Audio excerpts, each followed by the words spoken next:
बिस्मिल्लाहिर्रहमानिर्रहीम। खातिन हज़रात, मैं हूँ अख्तर अब्बास और आप सबको अस्सलाम वालेकुम।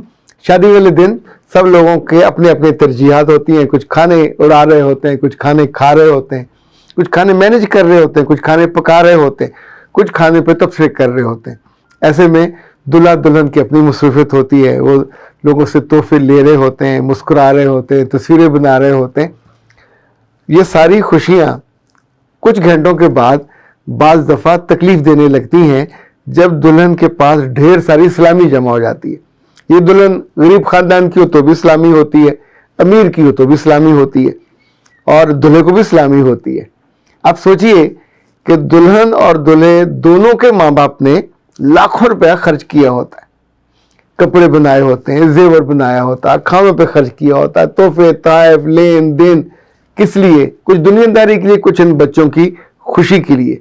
लेकिन अब मारा का सवाल ये है कि सर, शादी वाले दिन दुल्हन को जो सलामी मिलती है, क्या उसका हक नहीं है कि उसको रखे, उसकी खुशी महसूस करे, या उसे दिल पे पत्थर रखकर वो अपनी सास को दे देनी चाहिए या शौहर को देनी चाहिए?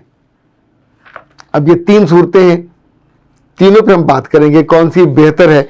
और उससे पहले हम आपके जो छोटे छोटे कमेंट्स उनको ले लेते हैं। दुआ ने कहा, अल्लाह हदायत ससुराल को बहुत तंग करते हैं, छोटे दिल वाले हैं। अवैस रशीद, अब लड़का है या लड़की, सर मुझे क्या करना चाहिए मेरे ससुराल में? मेरे बच्चे हर मर्द को और हर औरत को, बल्कि थोड़ा और हम इससे कर लेते हैं आसान, हर लड़के को और लड़की को शादी से पहले प्री मैरिज काउंसलिंग ज़रूर लेनी चाहिए। अच्छा, किसी और से जब आप किसी से भी लेने लगते हैं प्री मैरिज, उसकी उम्र देख लिया करें। एक बंदा खुद शादीशुदा नहीं है, वो आपको क्या प्री मैरिज काउंसलिंग देगा? चूँकि असल में बहुत सारे लोगों ने जब वो देखते हैं कि सर अख्तर अब्बास ये कर रहे हैं, तो उन्हीं लफ्ज़ों को वो इस्तेमाल करने लगते हैं। तो अल्लाह के बंदो, कुछ उम्र बड़े हो जाया करो ताकि ठीक से मशवरा दे सको। जब आप मशवरा लोगों को देते हो और मशवरे वो फिर उलट पड़ते हैं, तो जैसे बिगड़े हुए केस पर हॉस्पिटल आते हैं, तो वो बिगड़े हुए केसेस मेरे पास आते हैं। कुछ ऐसे हैं जो कम उम्र हैं, अब उनसे कोई खूबसूरत बच्ची, कोई अच्छा चेहरा जब उनके पास जाता है तो समटाइम उनकी डीलिंग बहुत ख़राब होती है। उसके लिहाज से इवन उनके घर तक वो रसाई की कोशिश करते हैं कि इससे मेरा ताल्लुक़ बन जाए। ये बददियानती है, ये नामुनासिब है, ये गैर अखलाकी भी है। आप सोचिए, अनप्रोफेशनल भी है। प्रोफेशनल एटीट्यूड ये होता है कि पेशेंट आपके पास आया, आपने उसको अटेंड किया, वो चला गया, बात ख़त्म हो गई, आप उसका पीछा नहीं करते। पीछा हम अपने दोस्तों का, अजीज़ों का करते हैं और उन्हीं से हमारा कंसर्न होता है। तो जहाँ से, जिस डॉक्टर से या जिस किसी साइकोलॉजिस्ट से आपको प्रॉब्लम हो, तो फिर वो रास्ता बंद कर देते हैं। चूँकि जो बार बार लिमिट को तोड़ेगा और आप तंग हो गए, तो इनफैक्ट उस तंगी के बाद भी आप रास्ता बंद नहीं करोगे तो चोर तो फिर दरवाजे से अंदर आएगा। उस वक्त कसूर तो है ही है, लेकिन फिर जिसका दिल खुद रास्ता बंद नहीं करता वो ज़्यादा तंग होती है। क्योंकि लड़कों के पीछे नहीं आते, लड़कियों के पीछे आते हैं। मीरब अली कहती हैं कि सर पाकिस्तान के लोग तरक्की में मदद नहीं करते, ये किसी की तरक्की से खुश नहीं होते, सपोर्ट नहीं करते और सीढ़ी नीचे से खींच लेते हैं। प्यारे बच्चे, अगर ये होता तो हमारे मुल्क में तो कोई भी तरक्की ना कर रहा होता। अभी देखें, मैं सुबह से शाम पूरी मोहब्बत से आपको मशवरे दे रहा होता आपकी ज़िंदगी बेहतर करने के, तो आपसे तो दोबारा मुलाकात भी नहीं होनी होती। सो स्वीपिंग स्टेटमेंट नहीं। कुछ लोग ज़रूर केचवे होते हैं, कुछ लोग केकड़े होते हैं। आपने लिखा है कि बांग्लादेश के लोग और इंडिया के लोग और श्रीलंका के लोग एक दूसरे को बहुत मदद करते हैं। बिल्कुल करते हैं, ये बात आपको सही। फिलिपाइन वाले भी करते हैं। पाकिस्तान वाले बाहर एक दूसरे को बहुत कम मदद करते हैं, तंग करते हैं। ये आदत ठीक होने वाली, लेकिन सारी कौम ऐसी नहीं है। पिछले दिनों सऊदी अरब में एक साहब उम्रा करने गए, वहाँ जाके बीमार हो गए, तो वहाँ एक साहब ने उनको संभाला, उनका इलाज किया, कई माह उनका इलाज कराया, फिर उनके घर तक उनको पहुँचाया। तो इनफैक्ट आप ये देखिए, ये नेकी है और ये उसे किसी से अजर नहीं मिलना था, ना किसी जगह से जवाब मिलना था, ना कोई इससे एक्सपेक्ट कर रहा था। तो ये आप ही के लोग हैं।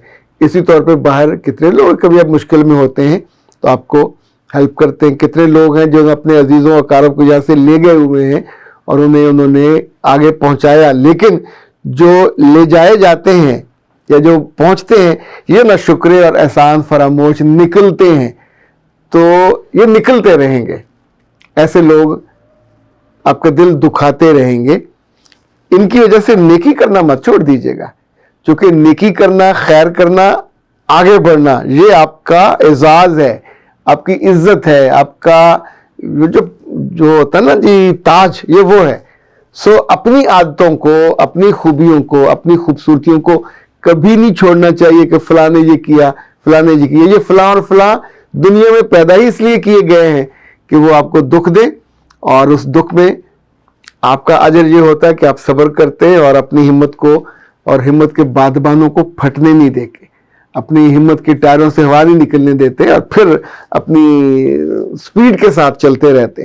اور یہ لوگ جو ہیں، چونکہ ان کا کام ہی یہ ہے، ان کو مشن ہی یہ دے کے بھیجا گیا تھا، ان کے اندر چھوٹے دل، چھوٹی ذہنیت کے ساتھ، تو وہ کرتے رہیں گے، یہ باز نہیں آئیں گے. اچھا جی، اب آتے ہیں اس مسئلے کی طرف کہ اس سلامی کا کیا کیا جائے. ویسے آپ کا کیا خیال ہے؟ سلامی ساس کو دے دینی چاہیے؟ ہمارا انہی کا سوال تھا. میں آپ کو فرینکلی بتاؤں، میں تو کبھی یہ نہیں کہوں گا کہ ساس کو دے، شوہر کو دے، سوال ہی پیدا نہیں ہوتا. دونوں کو نہیں دینی چاہیے. کپڑے آپ کے، زیور آپ کا، یہ جو آپ کو سلامی ملی، یہ بھی آپ کے تحفے، یہ آپ کے والد کی وجہ سے ملے، والدہ کی وجہ سے ملے، یا ادھر سے ملے ہوں گے تو ساس سسر کی وجہ سے ملے. تو انہوں نے اتنے سارے تحفے دیے، ہزاروں میں ہوں گے یہ اسلامی، یہ ممکن ہے چلے لاکھوں کو کراس کر جائے. تو دونوں خاندانوں کے لوگوں کو دل بڑا کرنا چاہیے. جہاں آپ نے باقی خرچہ کیا، تو یہ چھوٹی سی چیز جو اسپیشلی گفٹ کے طور پہ اس لڑکے کو یا لڑکی کو دی گئی ہے، اس پہ رالیں نہیں ٹپکانی چاہیے.